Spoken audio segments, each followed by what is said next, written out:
Assalamu alaikum students.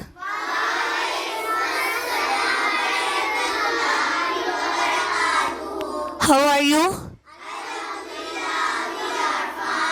Students, today is our quiz competition. Are you ready for competition?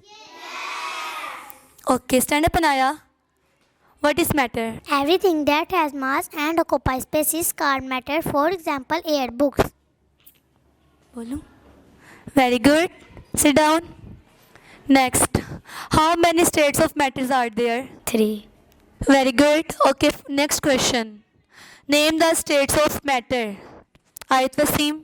Solid, liquid, gas.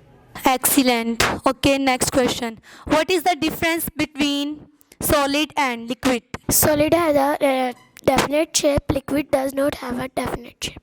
Very well done. Okay. Next.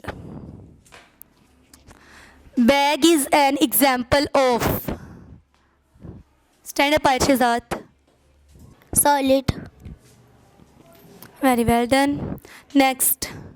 Water is an example of. Liquid. Okay, students, now our quiz competition has come to an end.